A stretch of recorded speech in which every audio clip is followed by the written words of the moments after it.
নবান্ন সংলগ্ন হোটেলে মধু চক্রের পর্দাফাঁস, আটক 5 মহিলা ও পুরুষ। ফের হোটেলে মধু চক্রের পর্দাফাঁস। হাওড়া শিবপুর থানা এলাকার ঘটনা। শনিবার গোপন সূত্রে খবর পেয়ে ওই হোটেলে তল্লাশি চালায় পুলিশ। নবান্ন থেকে একদম ঢিলছোড়া দূরত্বে ওই হোটেলে অতর্কিতে হানা দিয়ে 5 পুরুষ ও মহিলাকে আটক করে শিবপুর থানার পুলিশ। স্থানীয়দের দীর্ঘদিনের অভিযোগ, নবান্ন বাসস্ট্যান্ড সংলগ্ন ওই হোটেলে বেশ কয়েক বছর ধরে মধু চক্র চালানো হচ্ছে, যার ফলে সন্ধে হলে ওই রাস্তা দিয়ে যাওয়া দুর্গম হয়ে পড়ে। এমনকি দিনের বেলাতেও হোটেলের সামনের পরিবেশ যথেষ্ট খারাপ থাকে। স্থানীয় এক এলাকাবাসী জানিয়েছেন, কোভিডের সময় কিছুদিন এই হোটেল বন্ধ ছিল। পাশাপাশি তার দাবি, বাইরে থেকে মহিলাদের নিয়ে এসে এই হোটেলে মধু চক্র চালানো হচ্ছে। সেই অনেক বাচ্চা ছেলে মেয়েরাও অবাধে এই হোটেলে প্রবেশ করছে, ফলে এলাকার পরিবেশ নষ্ট হচ্ছে। হোটেল ব্যবসার নামে এইভাবে সমাজ বিরোধী কাজ করা যাবে না। উল্লেখ্য, কয়েকদিন আগেই নিউটাউনে মধু চক্রের হদিশ পাওয়া গিয়েছিল, সেখানেও বেশ কয়েকজন যুবতী গ্রেপ্তার হয়েছিল। এমন ঘটনায় হোটেলটি সিল করে দেওয়া হয়েছে। কিন্তু প্রশ্ন উঠছে, রাজ্য সচিবালয়ের পাশে কি করে এমন অসামাজিক কাজ হয়? আগে দুবার বন্ধ হওয়ার পরেও কোনো প্রভাবশালীর মদতে পুনরায় মধুচক্রের আসর। এটা ওয়ের একটা আগে হোটেল ছিল, তারপরে ওয়ে করে এরা। ওয়ে একটা সিস্টেম আছে, জানা নেই আমাদের পুরো সিস্টেম, কিন্তু পরিবেশটা খুব খারাপ হয়ে যাচ্ছে। যে পরিবেশে ওয়েটা যে পজিশনে চলে, আমাদের ওয়ের সম্পর্কে অতটা ধারণা নেই, কিন্তু এখানে ছোট ছোট বাচ্চা মেয়ে, স্কুলের মেয়েগুলো ঢুকছে রাতে, এমনভাবে এইভাবে মেয়েগুলো দাঁড়িয়ে থাকে রাতে, ধরুন 11টা 12টা 1টা 2টো 3টে পর্যন্ত চলছে। তা আমাদের আমরা এলাকার পাশে আশেপাশে থাকি, আমাদেরও ছেলেমেয়েরা আসা যাওয়া করে, খুব দৃষ্টিকটু লাগছে। আমরা চিন্তা ভাবনা করছি এই ওটে প্রশাসনিক দিয়ে দুবার বন্ধ করেছি। আমরা কি এর আগেও দেখেছেন, অবজেকশন জানিয়েছিলেন? আমরা অবজেকশন জানিয়েছিলাম, সব জায়গায় চিঠি দেওয়া ছিল। শিবপুর থানা থেকে আরম্ভ করে এসডিওকে দেওয়া ছিল, এসডিও ডিএমকেও দেওয়া ছিল। তারপরে একবার আমরা বন্ধ করিয়েছিলাম, বন্ধ ছিল, তারপরে লকডাউনে বন্ধ ছিল, লকডাউনে সেইভাবে চলেনি।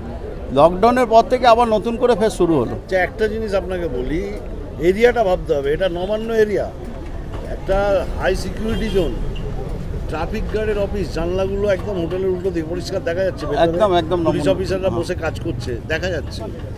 সে এই এরিয়ার মধ্যে এটা কি এরকম? তো নবান্ন জোন হাই সিকিউরিটি, আমরাও জানি, আমরা সেইভাবে এখানে ওটা বসাও সেইভাবে করে সবাই। নবান্ন জোন 144 ধারা আছে, কিন্তু এখানে যে একটা পোস্টেড চলছে, মানে যে বাচ্চা মেয়েগুলো দিয়ে চলছে, সেই সিস্টেমটা আমাদের জানা নেই। আমাদের প্রশাসনের কাছে একটাই অনুরোধ থাকবে যে যদি ওয়েতে সিস্টেম থাকে, সেই সিস্টেমটা কম করে কিভাবে বন্ধ হয় এই লোকালিটির মধ্যে বন্ধ করতে হবে। নবান্ন জোন হাই সিকিউরিটি, এর মধ্যে যদি পোস্টেড এইভাবে পোস্টেড এরিয়ার মধ্যে চলছে, তো মানে ধরুন যে ওয়ে সিস্টেমটা এখানে সন্ধ্যার সময় রাত 11টা 12টা 1টা যখন আসবেন আপনি, আমাদের ভিডিও ক্লিপ করা আছে, আমরা এমনি অনুমান করে বলছি না, আমাদের ভিডিও ক্লিপ আছে। বাচ্চা, হ্যাঁ হ্যালো, যে আমাদের কাছে ফুটেজ আছে না মালয়েশিয়ার, আমরা কিছু ওই ফেসবুকে দেখি, তো সেই টাইপের ছবি কিছু দেখা যাচ্ছে। একদম শর্ট ড্রেস, একদম বাচ্চা মেয়ে শর্ট ড্রেস পরে রাত্রির 11টার সময় সামনে হোটেলের সামনে দাঁড়িয়ে আছে, যেন মনে হচ্ছে কেউ আসবে ওকে নিয়ে যাবে। এই সিচুয়েশন, রেড লাইট এরিয়া পুরো। এবার আমরা এই নবান্ন জোনের সিকিউরিটিটা কী পেলাম আমরা জানি না এখনও। নবান্ন জোন তো সিকিউরিটি তো আরও বেশি হওয়া দরকার। কেন এটা হলো, কেন এটা এইরকম আয়োজন থেকে এখানে এরকম খুল্লা হচ্ছে, কি মনে করছেন?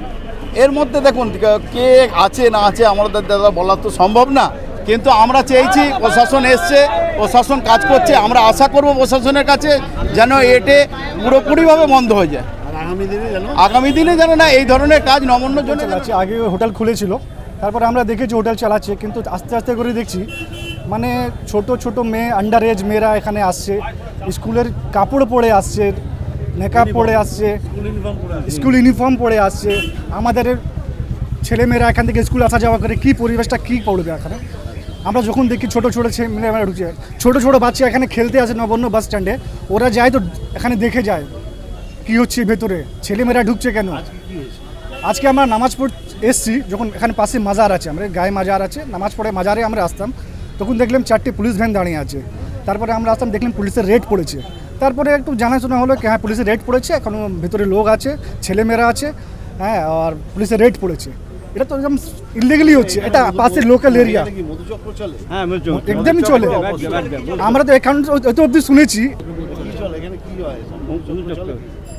হ্যাঁ মধুচক্র মানে মধুচক্রে চলে স্যার, হ্যাঁ এটা একদম। রেট হচ্ছে আজকে সেটা রেট হচ্ছে কতদিন ধরে চলছে এটা? স্যার। এর আগেও 2 বছর আগেও চলছিল, আমরা নিচে এসে তুড়ভাঙ করে বারণ করেছিলাম, সে সময় বন্ধ হয়ে গেছিল।